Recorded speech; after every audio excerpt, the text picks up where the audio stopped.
अस्सलाम वालेकुम नाज़रीन, आप देख रहे हैं यूट्यूब चैनल। मैं हूं आमिर। तो आज की इस वीडियो में मैं आपको एक CSR की लाइफ बताऊंगा कि कॉल सेंटर में उसकी लाइफ कैसी होती है। CSR हम एजेंट्स भी उसको कह सकते हैं, एम्प्लॉय भी कह सकते हैं। असल में CSR होता है कस्टमर सर्विसेज रिप्रेजेंटेटिव, कि जो कस्टमर को सर्विस रिप्रेजेंट करके दे रहा है वो कस्टमर CSR कहलाता है। अब CSR की क्या लाइफ है एक कॉल सेंटर में, आज उसी के बारे में हम बात करेंगे। अब CSR सबसे पहले तो इंटरव्यू देता है। इंटरव्यू में सिलेक्ट होने के बाद कुछ दिन की ट्रेनिंग होती है। ट्रेनिंग के कुछ क्राइटेरिया होते हैं। ट्रेनिंग को अगर पास करता है तो फिर वो जो कॉल्स पे चला जाता है। अब कॉल्स पे उसकी लाइफ कैसी होती है, 8 घंटे की उसने शिफ्ट करनी होती है। 8 घंटे की शिफ्ट के अंदर बहुत सी कॉल्स अटेंड करनी होती है। कॉल्स किस तरह की होती हैं, अब फर्ज करें अगर आप किसी जैज़ की हेल्पलाइन पे बैठे हुए हैं तो आपको कस्टमर्स की कंप्लेंट्स आती हैं, आप उन कंप्लेंट्स को रिजॉल्व करवाते हैं। इसके अलावा अगर मैं और बात करूं किसी प्रोडक्ट के हवाले से तो फूड पांडा की कंप्लेन होती है। कस्टमर कोई प्रोडक्ट खरीदना चाहता है तो वो कॉल करेगा कि मुझे ये चीज़ चाहिए, तो वो आगे आप ऑर्डर जनरेट कर देते हैं। इसके अलावा अगर CSR की बात करूं तो 8 घंटे की शिफ्ट होती है।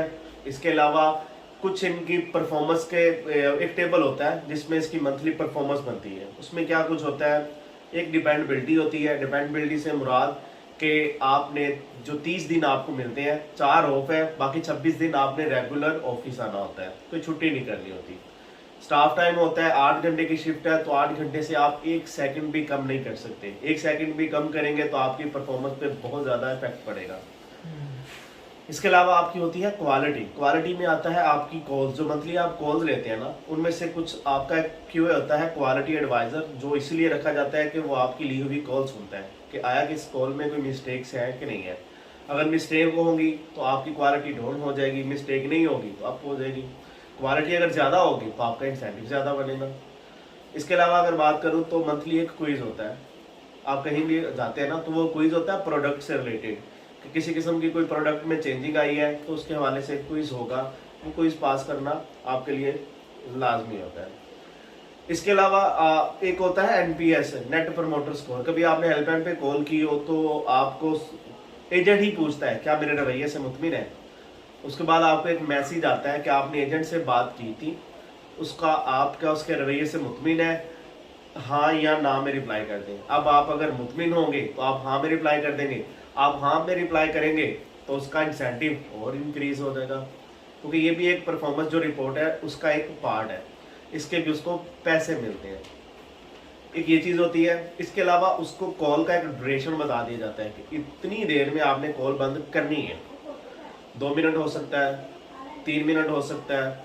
अब कुछ कॉल होंगी जो 10-10 मिनट्स की भी होंगी, लेकिन कुछ कॉल होंगी जो चंद सेकंड की कॉल होंगी। जिस तरह कस्टमर ने कॉल की मेरा बैलेंस कितना है, इतना बैलेंस है, ले जी 10 सेकंड में कॉल खत्म होगी। तो ये क्या होता है, वो एवरेज पूरे दिन की निकालते हैं कि पूरे दिन की आपकी कॉल की ड्यूरेशन एवरेज क्या है। वो भी आपकी क्वालिटी का हिस्सा होता है, सॉरी आपकी परफॉर्मेंस का हिस्सा होता है। अब मंथ एंड पे आपका वो पूरा टेबल खोला जाता है और देखा जाता है कि आपकी जो 26 दिन की परफॉर्मेंस है वो क्या रही है।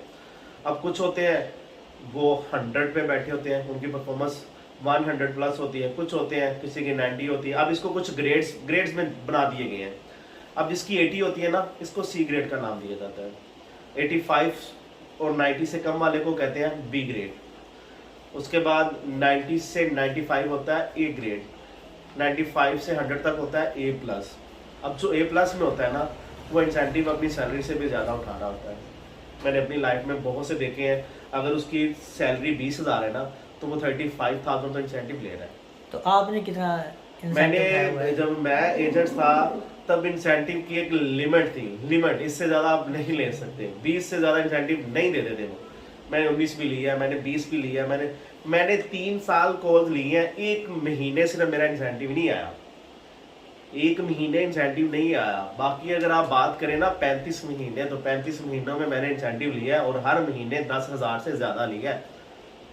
मैंने जब स्टार्ट किया था मेरी 13,000 रुपये सैलरी थी।